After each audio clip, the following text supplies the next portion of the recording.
the headphones anyway. Go for it. It's all Okay. right. Keep going. It's all good. Here on the decision table, we literally just have conversations and we just go live, like I've just pressed live. And, one of the things that I noticed was I was having amazing conversations with leaders across the globe.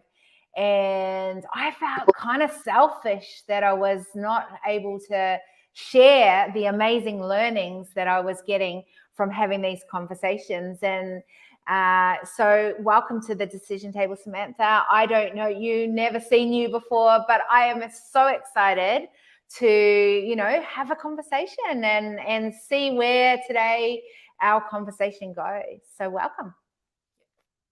Yeah, I'm so excited. Thank you for having me. Cool. It's sounding quite quiet, your thing, but so I don't know if that's you or me. But I'm not sure if the listeners can Let me hear take that off my either. Whoop. earbuds. Earbuds. Wait on. Whoops. I'm trying to press buttons Okay. and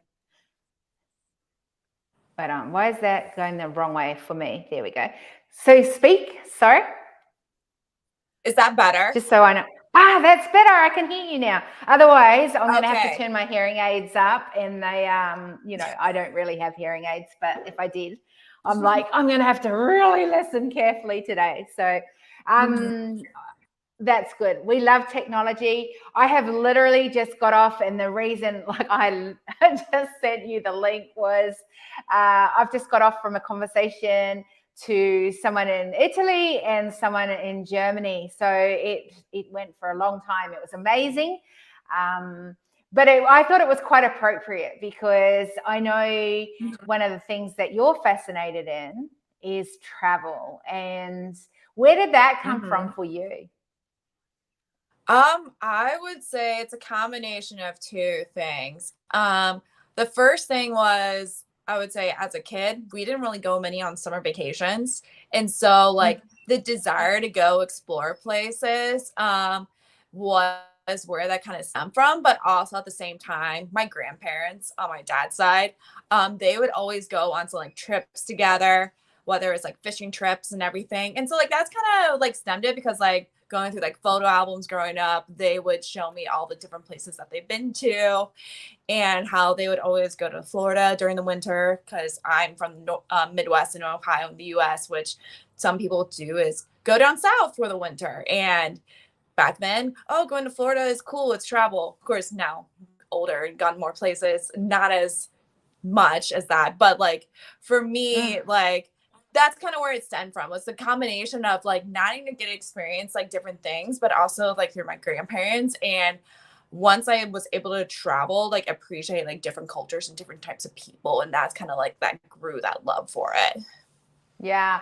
Look, here's an interesting thing. I talk about in a lot of my work the old approach versus the new approach. I believe there's a need for a Mm-hmm. new approach to what we're doing because a lot of the systems, a lot of the conditionings, a lot of the biases that we have aren't necessarily going to take us to where we want to narrow that gap from problem to solution. One of the Mm-hmm. things I think is interesting is when you travel, you're traveling into places that often it can feel pretty uncertain what you're doing, who you're hanging out with, Mm-hmm. cultures that you're not used to, different people that you're not used to. What what what has that brought up for you? How do you get around that, or have you always like got excited about being in places you don't know about? Or people I you would don't say necessarily know how to talk to, right? yeah, so it's like a half and half for me. So Mm, I'm a planner in heart. So where like when I go to a place I've been to the first time, I love to do my research a lot. mm, Hence how I've navigated like solo travel quite a bit and gained that confidence through yeah. that. But also at the same time, the other part that makes me love about solo travel is how flexible it to be to where I can just change on the bottom of my hat on things like that. To where if I'm feeling Mm, the group and I'm liking the vibe of like a certain neighborhood of a city that I'm in or want to go on like some like excursion, I just go for it. So it's kind of more of like a combination type deal. And for me, it's kind of more like doing research to kind of get that reassurance as if I am going to a safe place. But at the same time, like once I get there, it's like I'm going to live, I'm going to enjoy, because who knows the next time I'll ever be able to come here again. Because like you only live once, might as well enjoy it.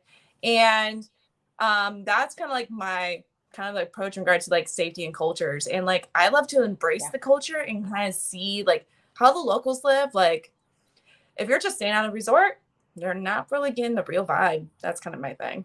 So yeah, I love that you're a woman talking after my own heart around immersing in culture.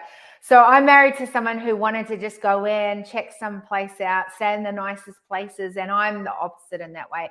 Not that I don't love staying in nice places, but what I really love doing is immersing myself within a culture. I want to stay there for a certain amount of time.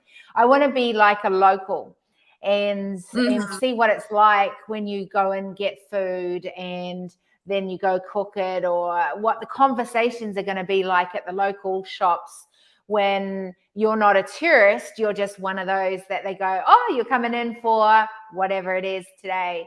And I love that, because I have learned so much when I've been in different cultures, different ways of people doing things, why they've made decisions.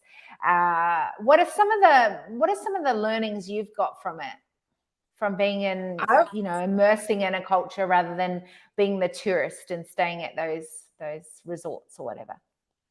I would say like have an appreciation of like history, have an appreciation of like living in that sense. I would say when I went to Belize this summer, and it was this past summer, and obviously with COVID, some places like Belize, which rely on tourism so much, like things went down for them quite a bit, to where just a little bit of tourists coming back got them so excited in the simple things of life.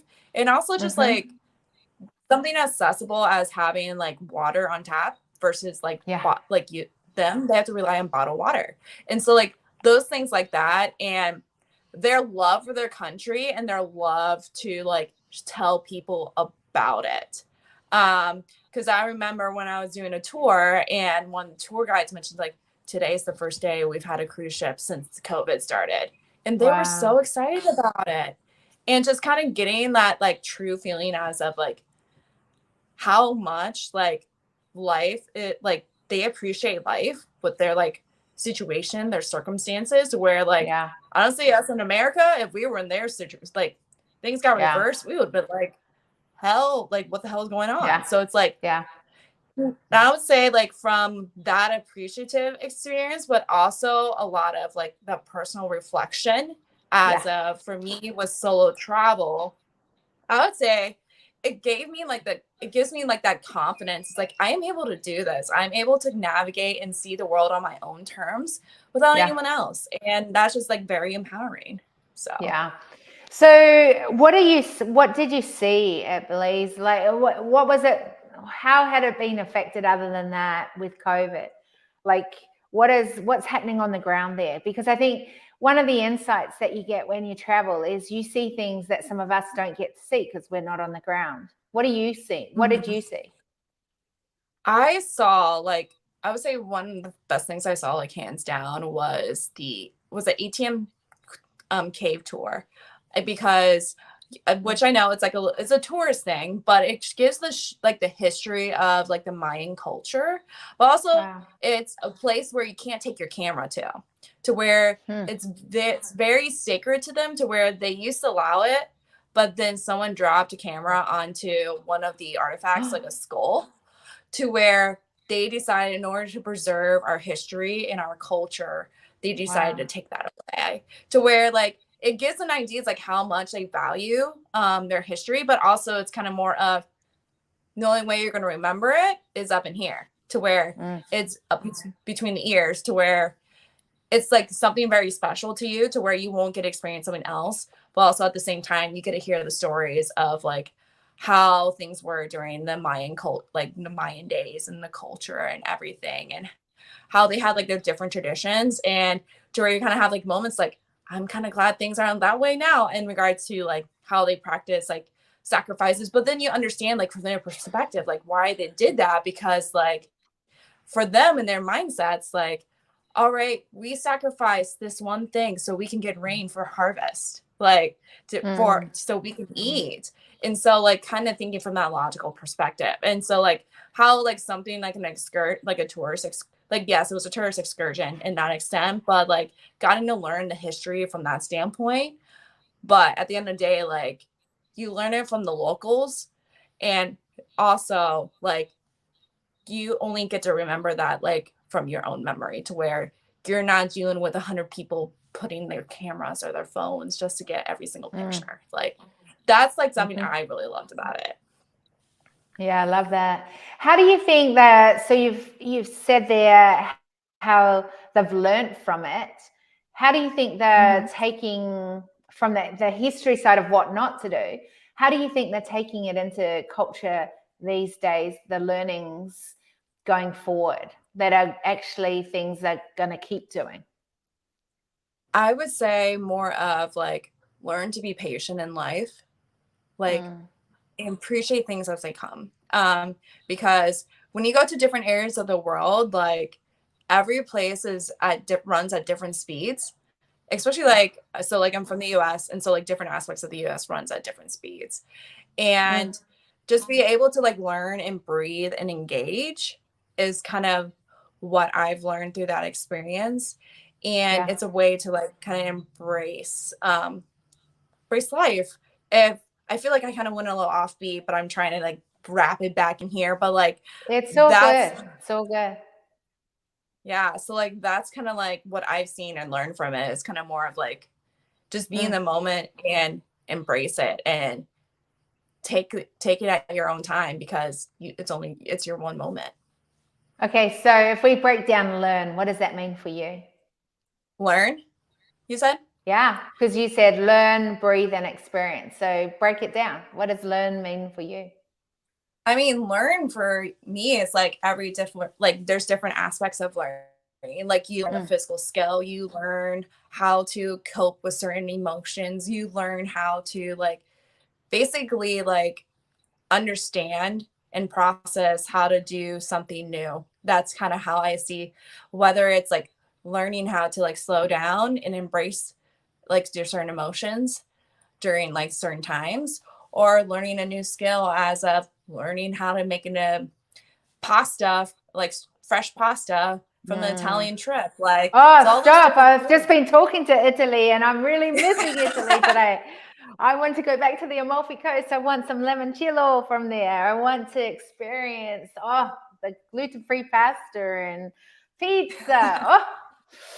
Yeah. I just thought it was really funny that you were coming on after I just literally been talking to Italy and Germany. So I love that. So the learning side of it, have you always wanted to learn? Have you always been good at learning? Because I don't know that I have. I think I have. I've always wanted to learn. I didn't know how to learn. I didn't know the best ways to learn. I don't know. And I think I even got bored at one stage, I have to say, when I felt like I'd learned everything that I knew. And one of the things I loved about travel was I realized there was so much that I still didn't know. Yeah, I would say for me, as a person and a traveler, I'm a hands-on learner. Like I need to learn by doing, which comes the experience. I feel like, yes, that comes with experience, and that goes hand in hand with travel, because like I can read as much as I want about certain countries, but it's like I'm not really going to fully understand it until I get there. And in regard to like certain aspects of life, that's just how I was like academics, and that's probably why I've like for my like some of my professional career, like I've leaned more towards like physical medicines because of that, because of the hands-on learning piece. And like when it comes to like travel, you don't really, kind of going back, like kind of like languages, for example, if you don't use it, you lose it. So like that comes with the doing. And so it's more of like doing it and basically practice to where you get better, because there's no thing as perfect. So practice to be better. That's how I like to say it. My children get annoyed with me because one of the things, I don't know a lot of languages. I know pieces of it. I can definitely understand more languages than speak them, but I'll just bring out all these, like in a meal, like literally It's just every single different language. And they're like, which one are you speaking, Mum? And I'm like, no, I'm just speaking them all right now. Because I might, or in the morning I'll go, all these different ways of saying hello to people. Because it's that whole thing of, unless you speak it, you will forget it. And I loved waking up in a different country and being able to say hello in a different language. Although it did get a bit confusing at times when you traveled so much. We were nomadic for many, many years. And as a result, we would literally wake up and being married to someone that has ADHD, we would wake up in so many different countries, and I'd be wondering, where was I? Who am I? And which one am I meant to say hello to today? Like, how am I meant to do that today? But in saying that, it was an amazing experience, like you said. Now, we've done learning, we've done experience, and the other one you said was just breathe. Like, what do you mean by that? I mean by, like, instead of doing I have to see everything in a short amount of time, breathe and enjoy the experience. Because I feel like that's something, and I gotta say, the US, we don't get enough vacation days. And so, like, when it comes to vacation days, like, we are like, we got to see everything in the 2 weeks that we get the entire year. And so, like, people try to cram so much instead of just, like, learning to, like, breathe and engage, like, the culture. And that's one of the reasons why, and some friends will hate me some people may hate me for saying this. That's why I'm anti-cruises. Because cruises really embrace the whole going to so many places in a short amount of time, to where you're only there for 4 hours or for a couple of hours, and I'm there a full day, to where you don't really get to enjoy and engage with the locals, get to see what life is actually there. And then you say, oh, I've been there, but you've only been there a few hours. But, like, and going back to, like, the whole breathing thing, it's more of learning to take, like, life on your own terms and embrace it, and kind of just let it all in, and just let it, and then let it on in, and just, like, breathe it out. So just to bring those that are loving cruises and love cruises back on board, the bonus of going on a cruise is that you do just get a flavor of every little place, and that you can actually go back to those places eventually. But I get it. And I'm not, by the way, I'm not a big fan of the cruises. I just think that is one bonus that we saw when we did a European cruise. I was a speaker on it, and the good thing about it was that I got to see places that I probably wouldn't have stopped at, to be honest. I know I wouldn't have stopped at if I hadn't have been on a cruise. And so, and we, one of them was Croatia, and we saw a lot of Croatia over the years now. And that was because we had stopped on a cruise, and I thought, wow, I want to come back to this place. This looks amazing. And it truly was amazing. But going back to the breathing, I think that's important in everything that we do in life, not just travel. I think, these principles, these thinkings that we're, learn from travel. I think one of the powerful things is that we think we can only do it on vacation. So you mentioned, like there's only 2 weeks or whatever. I think what is interesting about when we experience new things is that we need to learn to know, how do we do that in our daily practice? How do we get up every morning and decide that we're going to breathe today, no matter what we're doing, what we're facing, whether it's at the boardroom table, whether it's out in the, in the environment, whether it's, in the classroom with students, or whatever it is. I think all of us have the opportunity, no matter what we're doing, to take those moments to breathe. And I think the other thing is that you brought up was experience. I think all of us need to think how, even, and I hear it a lot in the business world, how are you, and they always say this, which is for me the old way, the old approach, but I'm building out this business. I'd like to do this, and I'd rather go out this way. And I go, what if you didn't build out a business, new approach, and you thought about how you could build out a smart, scalable growth ecosystem? In other words, that in this ecosystem that you're designing out, You're going to have pathways that bring in your economy, like the economic side of you, really important, by the way. But there's things like, well, you're going to think about your physical and how are you turning up today? How are you showing up? Are you breathing?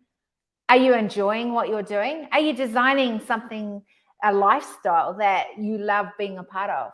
I can tell you, there's so many that I talk to and go, and they in the world would be a success. I've got there. I've made it. But inside, they're designing out a lifestyle they don't even want to be a part of.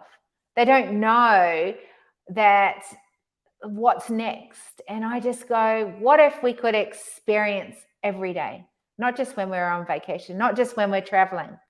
What could that look like? So when you're not traveling and you're back at your home, what does that look like for you? That experience, the learning, the breathing. I would say just checking in with myself every single day and be like, you know, how is Sam doing today? Like, am I doing things with intention? Am I doing things to live the life that I want to be, to go towards my goals, whether it's professional or personal? And I always do that. Like, for me, health is very important to me. So that's why I work out. And that's always part of my morning routine.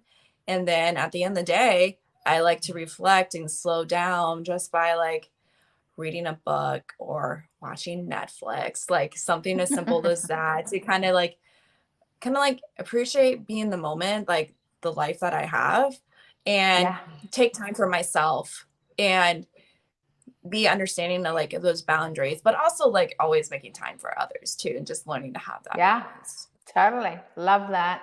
So where does the confidence for you to move out and into all of this sort of thing come from? Where's that?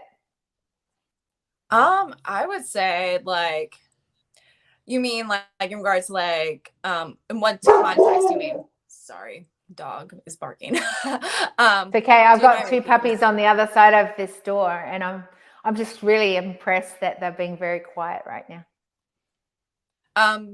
What was the question again? Sorry. Confidence. Where does the confidence to sort of, you know, be who you're meant to be, no matter where you are, and to go into, like, because I think this is one of the things that is interesting as a human. It's easy for us to do things we're used to. And if I think of the old approach, new approach, one of the reasons we go back to the old approach is because it's our default system. It's what we're used to, right? And you know, one of the things about doing something new, experiencing new, breathing in the new, learning things that are new, it's kind of uncertain, that pathway. And not everyone can feel confident to do that. So where does your confidence come from? And how do you stay confident even in the uncertain? Yeah, I mean, for me, the confidence kind of comes from the, well, if I'm not going to do this, no one's going to do it for me. And so it's kind of more of like the fuck it, I'm going to do it mentality. That's kind of like where it comes from. And it's kind of like, we're just going to take this as it's come. Of course, then sometimes I backtrack because, like I mentioned, I'm a planner. And so like the planner with me will like try to figure out how we get to point A to point B, but I'm still going to go for it at that point. So it's like kind of more of, you know what, it's my life. Like, I'm not going to wait around for so-and-so to catch up. So I'm going to do my thing. And so like, that's kind of where that confidence comes from. Yeah. Cause I mean, I feel like more people like struggle with that at times. Like a lot of people struggle with that too more. It's like, I can't do things without others. And you know what? There's only one person that's going to be around your entire life, and that's you. And if you're not able to do things for you, you're not going to be able to do it at all. Like, that's just kind of my mantra. And that's where my confidence comes from. It's kind of more of like, just do it. Yeah. I think, you know, just to take that a little further, it'd be interesting to see what others are thinking on this. But I know personally that I've not always been confident. I've not always had the confidence to do. And there's been a few things that have helped me build confidence over the time. One is getting really strong on where I do want to go. What does that actually look like? And that's my vision for my whole life, right? Is getting strong and certain on that. And then I could aim for those, even if I didn't know all the pathways, because I felt confident of the vision because it never changed. It might evolve, but it never changed. So if we think of it in travel as an example, you might go, I want to go and visit Croatia, and I think I want to go see Split. And then you realize that while you're in Split, you go, actually, Dubrovnik sounds really good. But I didn't know about Dubrovnik until I was in Split, right? So the vision doesn't change, it just evolves in a way. What I love about it, and the pathways in which we get there just can be, you know, depending on the variables, depends on what that is. So I've got confident because I know of the vision. But I think one of the other things with confidence is being able to have access to the resources or tools. And I think, you know, you said one of them, which was strategy. I think strategy really helps us to feel confident. Okay, we know if we turn up here that this is going to be here, we can now get it. And I think one of the things that has really helped with strategy, and it's something you said earlier on, and I wanted to sort of, you know, go down this pathway a bit more, because I know that it's been so good for me in working out when there's an uncertain pathway ahead, and that is research. I think you have to become really good at research. And I have become a researcher in health. I have become a researcher in travel. I have become a researcher in decisions and leadership and political spaces, and any word that anyone brings up that I have no idea on, I am straight on Google. And then I go down like these rabbit holes, because I think when you don't know what you don't know, you can feel really, you know, not have confidence at all. But when you know what you know, you can make decisions and move forward. How have you done that? Like, what has been some of the keys to your research? Because obviously with travel, you'd need to know how to research well. Yeah. So, I mean, first of all, like finding out like this current state of age, like we're at right now with COVID, it's like, first of all, finding out where I can go and like what are the requirements, and also like what's safe and how ways to be safe in certain situations. Cause like I've gotten asked this question in regards to like solo traveling, is like, how do you feel safe like going into like a different country? And I'm like, have you ever moved to a city where you don't know anyone? They'll answer the question yes. And I was like, did you do like research on the neighborhoods in the area they're going to be at, like living in? It's like, yes. I was like, that same thing. Like, and I would say I rely on my good old friend Google as well to kind of find like what's the touristy areas, where do the locals go, what are the like experiences I can look through from like locals, where it's like Airbnb experiences, or with the locals or different areas we can find that out. And also like what are certain festivals and areas and that. So it's like, it's kind of more of putting in what do you want to know and finding out like how at that point.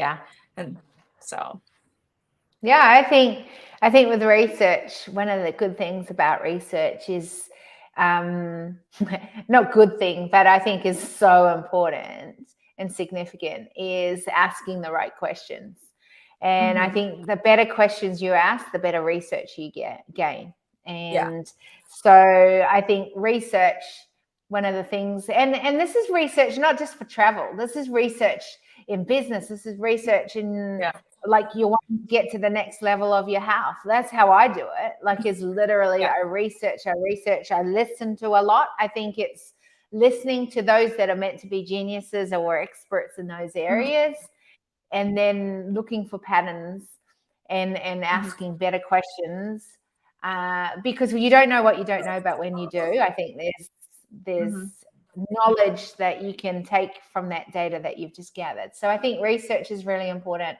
I think actually that research gives you the confidence too, to be able to, well, now I've got a bit more data. I might not have all the data that I need to you know, feel absolutely 100% certain that this is going to happen. But I think, you know, that's important.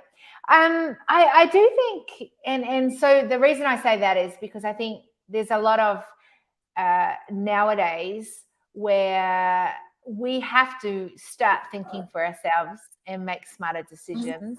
And I think one of the ways that we can do that is by researching and being better researchers, because there is so much information out there. And if not, you don't know it, then you could find someone else that may know it and then have access to that. I also think that we have access to people who could find that information if you don't want to go find it yourself. So I think every one of us can research and do our own research and need to become really good. I have to say one of my daughters is the best researcher. She is the quickest at finding things on social media, on Google. She will tell me these crazy facts about everything. And if I say something, she'll go, and she doesn't like it, she'll go find the evidence to prove that it's, but have you thought of this, Mom? And it's like, that is the best researcher ever. Here's the other thing that I think is interesting that you talked about is safety. I think all of us need to feel safe in moving into the uncertain. And so obviously research plays a big part in that as well. But what is that like for you? Have you always felt safe when you've traveled? I would say 90% of the time. And I would say I put myself in situations to where I feel safe. There's a reason why when I schedule like travel, I avoid like traveling where I'm going to be leaving or going into places at late hours of the night, just from like a safety standpoint. And so like the only times I ever felt like kind of like unsafe was when I made decisions as of like having a bus I have to catch that's at like 4 a.m. So like I'm walking through a city at like those like really odd hours, or flying to like Athens and landing in at midnight, to where feeling uncertain about a cab you're getting into because it doesn't have tracking like an Uber. So it's like, but at the same time, like after being in those like kind of situations, I've learned to like, okay, I'll spend a little more extra money so I will not feel like that uncomfortable. And also have boundaries. I think that's really important. Sorry, I didn't mean to interrupt, but I just thought that was a really important thing that you said. I think sometimes we can make better decisions because we'll invest a little more, and that will give us the result. Like the stress that you feel when you feel unsafe is not worth it when you could just put a little bit more into it and have a different option. And I think sometimes we put ourselves in unnecessary risks, and that's not beneficial for anyone. It's not good for your health, your mental health. And if you're always on feeling anxious, it makes you want to do that sort of thing less, right? Yes, for sure. And also like at that point, it takes away from the experience that you have. At that point, where like I'm constantly afraid of someone taking, like, we're going to use Taken as an example because that was a hit movie, but like getting taken, while you're trying to get watching things like that. I don't watch things like that. Like the airplane, those scary airplane ones. I tended not to watch those until I was settled in a place for a while, and then I'd be game enough to watch something like that. But not if I had to catch a plane the next day or. So that's kind of my thing, is always put myself in situations to where I feel comfortable, and that's like also one of the reasons I don't go to like the bars when I'm traveling solo, just because like I don't want to end up like where someone puts something in my drink and next thing I know I'm ends up in an not a great situation there. Yeah, because that's reality too. I also learned boxing so that I can have a good boxing glove, like punch if I need to bring it out. One day I'll learn martial arts as well, I think. And then I just feel like I could be, take on the world. No, fear was always something that I had to make sure I wouldn't go back to my default system, because, there had been a lot of situations in my life where I was in unsafe places. And so I was quite anxious about that when I first started traveling, particularly because it wasn't just about me anymore. Often it was about my children as well. And so for me, that was something that I wanted to make sure that I was keeping myself safe and my kids as well. So learning ways, but I think safe is an interesting thing. And I wonder what listeners will think when you use the word safe. And in this case, I get it. Like, there is literally a spot in which we need to keep ourselves safe. Like, we all know those stories that are not very nice when traveling and it is unsafe. So that really is a reality of that need to keep things safe. But I think also when we think of safe in say the business world or in our everyday life, I think that there is this point in which people can try and keep everything too safe, like not want to take some risks and not want to sort of go beyond the status quo of where they're at. And, for some people, sure, that can be fine. I couldn't handle that. Like, I just, I like a little adventure in my life. I like a little risk because it gets the adrenaline going and you feel alive when the adrenaline is going a little bit. And I like the learning that you can get when you can sort of not do the normal.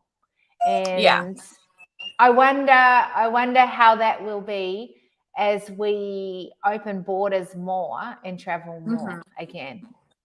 What do you think about all of that?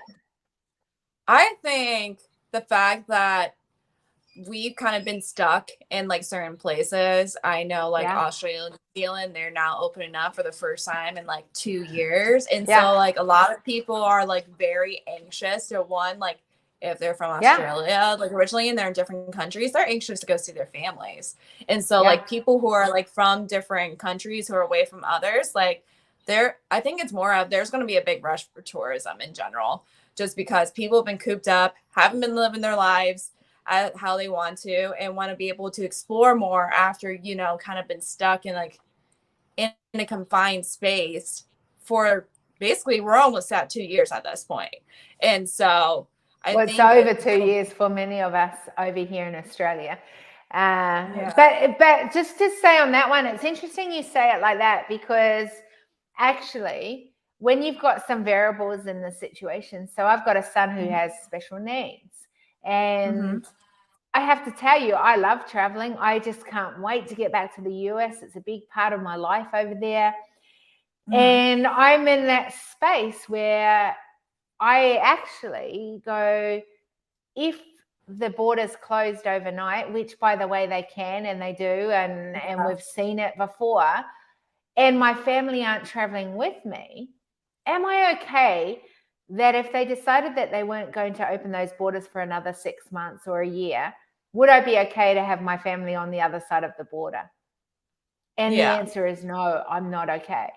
And so where I would have just jumped on a plane overnight and got out of here, I now have to question some of those things, because it's like, well, if I do take the family, here's the thing, I've had COVID.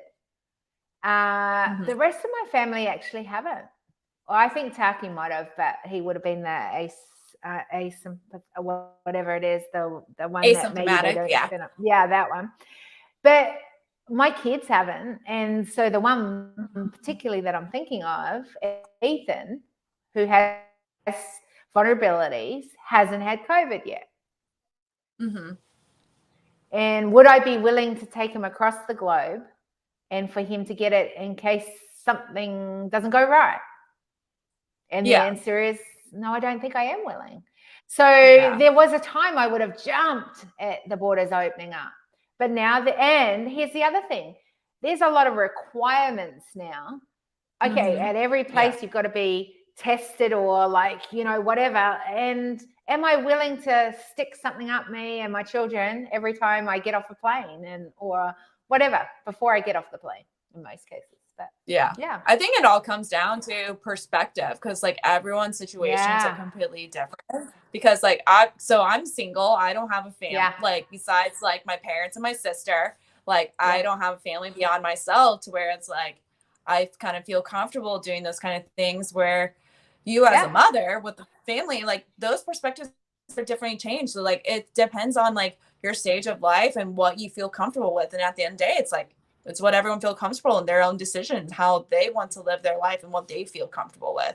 So that's how I'm kind of a little jealous of you right now, knowing your situation versus mine. But I also I think it's seasons in life. And I think that there was a time that we all took for granted that we were able to do all these things. And I'm so grateful that my children were able to experience the things that they got to experience across the world. And in some ways it makes it hard in the everyday life, because they have, I have to say, when COVID first hit, and so we have a couple of properties, and so when we were down Sydney, my daughter and I were walking along Manly, and she just looked up at me with a very serious face, and she said, the Uber Eats here just don't cut it.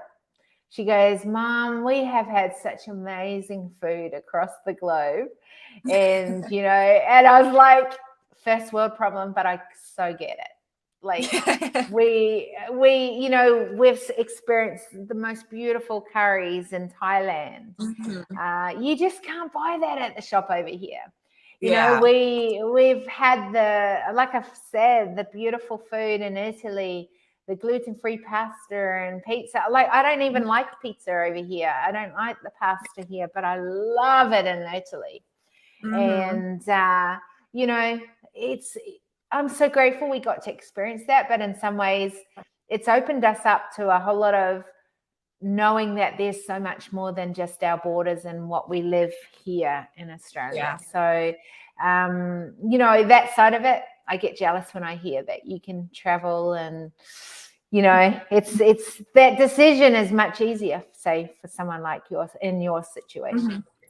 And I get excited because I have to live through your travels now, right at this moment.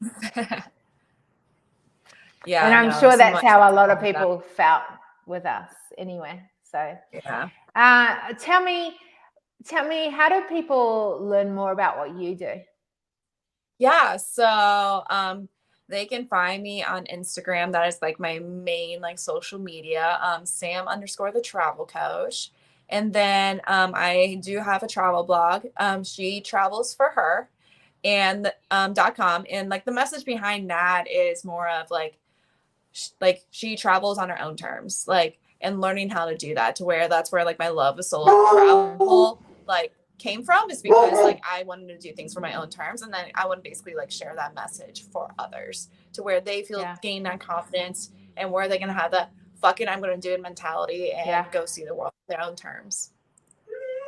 How have you felt just like traveling the world and being able to make money at the same time? Like, how have you sort of balanced that out? As of like nomad style, you mean? Or like have you done the nomad, or have you done, okay, cool. So you earn your money back home, and then you go and travel.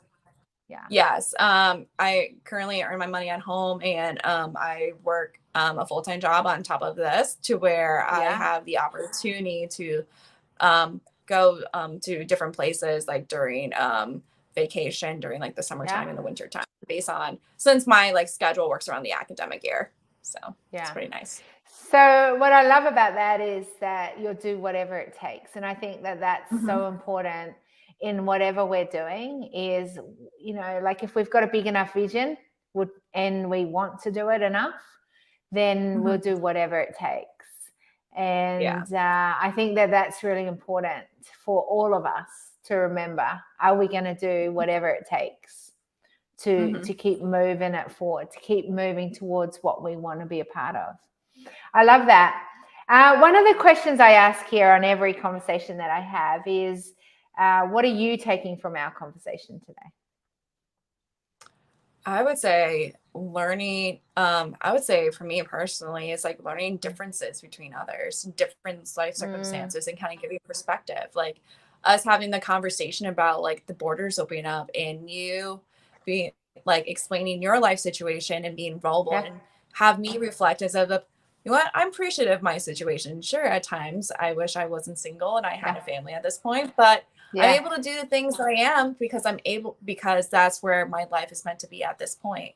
And so to where you've already had those kind of travel experiences to where like slowing down for the best things for your family is like, it's kind of more of like learning like how other people are and understanding and then be able to reflect as of like, you know what, this is where I'm supposed to be right now. Like, and Yeah. embrace the now.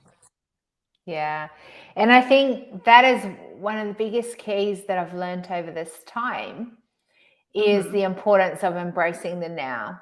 We don't know our day nor our hour in which we don't have our now anymore. And I think over this last little while, that has become even more important, that we're making the most of our now. What does that actually have to look like? What are the priorities of the now? What are the things that are my non-negotiables? I talk about them a lot.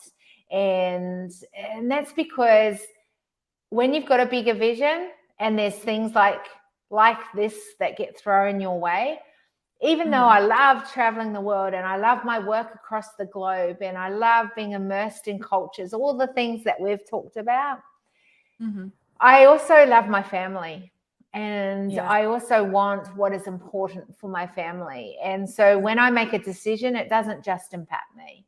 It impacts my family, who are so important to me. And I think, as we keep building out our ecosystems, as we keep making decisions at the table, we need to think, what are our priorities? What are our things that are important to us? And what are our non-negotiables? And if my family are not moving forward, all of them, in the decision that I'm making, then I'm not making that decision right in that moment. And so for me, I can't see that as 100% in traveling with my children or traveling without them right now. And so that's not a go zone. Now that could change in the next few weeks. It could change like the world is changing so fast. But at this point, at this moment, that's the decision I've made. I look forward to traveling. Talking to you today has reminded me again of the amazingness of travel and immersing into culture. I think one of the things we talked about was the learning, the breathe and experience. And I think one of the things that I got from that, which is what I was saying, but it was funny because like it actually was clicking back into me, was the whole thing of how we've got to bring that back into our daily life. And I think that we've done that well, because we bought this property that we're in up here in Queensland during this time. We actually we bought two properties during this time, because that's what you do when you're in COVID. I just realized. But that's so funny. But it was at the beginning and kind of at the end of COVID, sort of, well, not that it's finished, but at the most intense times of it. And in some ways, that was our travel, was being able to travel from these two very different properties. And they all have different reasons to why we've got them. And I have to tell you, it's been amazing being able to have that opportunity to move from both properties, because one is like living in the country and on the water, and the other is like living on the water but also kind of like city access. So it's very, very different. And I think that's what we did, to sort of be able to keep learning. Because here's the thing, I live with snakes and kangaroos and potholes in our roads that we're and drive four-wheel drives at the moment, and have my boat license all of a sudden. All these things that are very much a new learning learning curve. And I think maybe that I've done that you've reminded me of that, because I've breathed. You get to breathe and in this beautiful space of scenery that you see behind me, you can see that. And for those on the podcast, you have to go to the YouTube channel to see that. But you know, it's amazing because, you know, it's experience. I have always had a fear of snakes and I don't love them. I haven't embraced them yet, but I'm definitely learning to live with them within the ecosystem. And I think, what if we could do that more in every single one of our days? I think it would be pretty powerful. That's amazing. Yeah. Is there anything that you wanted to say that you haven't been able to say so far on this conversation? I would say just more of like, you only get to live life once, and don't be afraid to do stuff because people tell you no, unless like it's something really ridiculous. But like, if your heart and soul really believes in something, don't be afraid to go after it, because you don't want to end up like waking up one day and wishing that you would have done, whether it's like going skydiving, travel to a country, hot air balloon, like whatever your heart desires. It's like, don't be afraid to go after what you want to do, because who knows when that next chance may be. And I think like this time has taught us that, because especially with family and being with family and loved ones, you don't know the next time you'll get to be with them, because who knows how life is going to turn at that point. Yeah. All right. So what's one thing that you haven't done that you're looking forward to doing? Oh man. So speaking of hot air balloons, I'm even though I'm afraid of heights, which is kind of funny. I'm excited. Like, I haven't done that yet. So, and I'm actually going to be doing it, fingers crossed, unless, you know, the winds in Turkey tell me otherwise. Oh, yes. Cappadocia. That'd be awesome. Yes. Yes. So I'm excited about that. And I'll be knocking off Asia off the list for the first time. So I'm pretty excited. Perfect. Okay. What's the scariest thing that you've done? Ooh, scariest thing. Oh man, I have to think at that point. Man. Is it something to do with heights, I would think?